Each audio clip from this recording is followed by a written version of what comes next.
Hello दोस्तों, साथ है आपका अपने चैनल नॉलेज स्काई पर और मैं हूं आपका दोस्त अम्बत तिवारी। और ये रात 11 बजे की क्लास है जो कि आप सभी को मिल रही है, जिसमें हम डिस्कस करते हैं आप सभी के साथ करंट अफेयर के 2000 सबसे ज़्यादा इंपॉर्टेंट क्वेश्चन। तो दोस्तों ये क्लास है आपकी जिसमें हम 2000 मोस्ट इंपॉर्टेंट करंट अफेयर के क्वेश्चंस को आप सभी के साथ डिस्कस कर रहे हैं। इसमें हम 2019 और 2020 के कुछ सुप्रीमली इंपॉर्टेंट क्वेश्चन जो कि यूपीएससी के एग्ज़ाम के पॉइंट ऑफ व्यू से बहुत ज़्यादा इंपॉर्टेंस रखते हैं, उनको हम लेकर आपके लिए आते हैं। तो चलिए इस सीरीज़ को आगे बढ़ाते हुए स्टार्ट करते हैं हमारे आज के सेशन को। तो ये हमारा पार्ट नंबर 34। इससे पहले जो 33 पार्ट है वो आ चुके हैं, और यदि अभी तक आपने उन पार्ट्स को नहीं देखा है तो मैं आप सभी से रिक्वेस्ट करूंगा, रिकमेंड करूंगा कि इन पार्ट्स को ज़रूर देखें। ये डेफिनेटली आपको बहुत हेल्प करेंगे। जो क्वेश्चंस की क्वालिटी है बहुत ज़्यादा अच्छी है और यूपीएससी एस्पिरेंट्स के लिए काफ़ी ज़्यादा मज़ा आने वाला है इन क्वेश्चंस में। सो हमारा जो पहला क्वेश्चन है वो रहा ये कि हाल ही में संत त्यागराज का आराधना महोत्सव मनाया गया। निम्नलिखित में से कौन सा कथन संत त्यागराज के संबंध में सत्य? और मैं बता दूं कि प्रीवियस ईयर संत त्यागराज पर क्वेश्चंस पूछा जा चुका है। तो पहला ऑप्शन है कि इन्हें 18वीं सदी के कर्नाटक संगीत की त्रिमूर्ति में सम्मिलित किया गया था, और दूसरा इनका जो संगीत है वो कृष्ण भक्ति को समर्पित है। ठीक है, तो कौन सा स्टेटमेंट है जो सत्य है संत त्यागराज के संबंध में? देख लेते हैं। ऑप्शन ए जो है वह बिल्कुल सत्य, केवल एक कथन, मतलब 18वीं सदी में कर्नाटक के संगीत की त्रिमूर्ति में इन्हें सम्मिलित किया गया था। ठीक है, अब ज़रा हम बात कर लेते हैं त्यागराज के बारे में। तो जो त्यागराज हैं ये भक्ति मार्गी कवि हैं, और ये कर्नाटक संगीत के महान संगीतज्ञ के रूप में इन्हें जाना जाता है। और इनकी जो भक्ति है वो भगवान श्री राम की स्तुति में है। इनकी जो भक्ति है वो भगवान श्री राम की स्तुति में है, भगवान श्री राम को समर्पित है।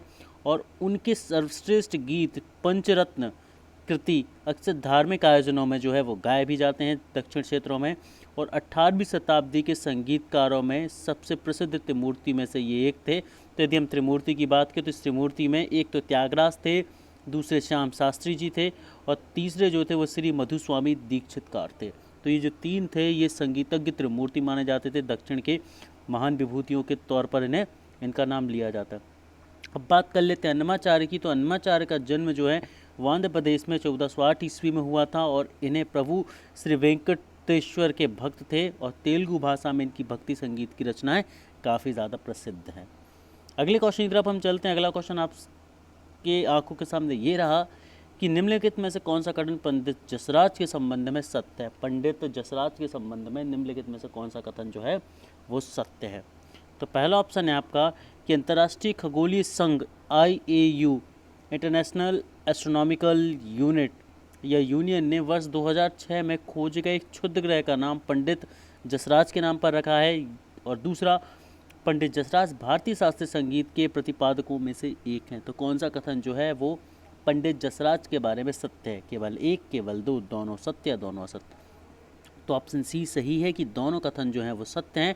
मतलब इन अंतर्राष्ट्रीय खगोलीय संघ इंटरनेशनल एस्ट्रोनॉमिकल यूनियन ने 2006 में खोजे गए एक क्षुद्र ग्रह का नाम पंडित जसराज के नाम पर रखा है, बिल्कुल सत्य। और दूसरा, पंडित जसराज जो है वो भारतीय शास्त्रीय संगीत के प्रतिपादकों में से एक है। ज़रा हम बात कर लेते हैं इनके बारे में। किसके बारे में? पंडित जसराज के बारे में। कि जो पंडित जसराज हैं भारतीय शास्त्रीय संगीत के प्रतिपादक हैं, और वह प्रतिष्ठित पद्म विभूषण और संगीत नाट्य अकादमी पुरस्कार सहित कई अन्य पुरस्कारों से भी सम्मानित हैं।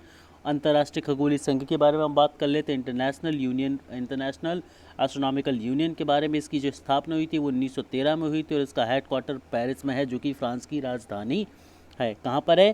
पेरिस में, जो कि फ्रांस की राजधानी है। और यह सौर मंडल में ग्रहों के नामकरण के लिए एक वैश्विक प्राधिकरण है। मतलब यदि सौरमंडल में ग्रहों का नामकरण करना होता है तो वह काम इसी संस्था का होता है। और वर्ष 2006 में खोजे गए एक क्षुद्र ग्रह का नाम पंडित जसराज के नाम पर रखा गया, और यह सम्मान पाने वाले ये पहले भारतीय संगीतकार हैं।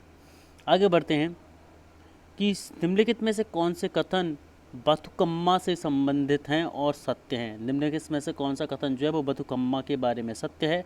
तो पहला स्टेटमेंट है कि यह लद्दाख क्षेत्र का एक पारंपरिक त्यौहार है जिसे विशेष तौर पर महिलाओं द्वारा मनाया जाता है। और दूसरा, यह त्यौहार फेस्टिवल ऑफ फ्लावर्स के रूप में भी जाना जाता है। यह त्यौहार फेस्टिवल ऑफ फ्लावर्स के रूप में भी जाना जाता है। तो आपको बताना है कि केवल एक सत्य है, केवल दो सत्य है, दोनों सत्य हैं या दोनों असत्य हैं? तो देख लेते हैं कि ऑप्शन बी जो है वो बिल्कुल करेक्ट है।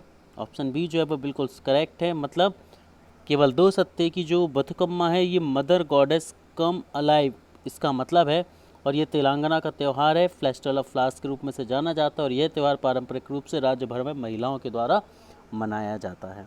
अगला क्वेश्चन ये रहा कि सरस्वती सम्मान के बारे में, सरस्वती सम्मान निम्नलिखित में से किस क्षेत्र में जो है दिए जाते हैं? सरस्वती सम्मान निम्नलिखित में से किस क्षेत्र में दिए जाते हैं?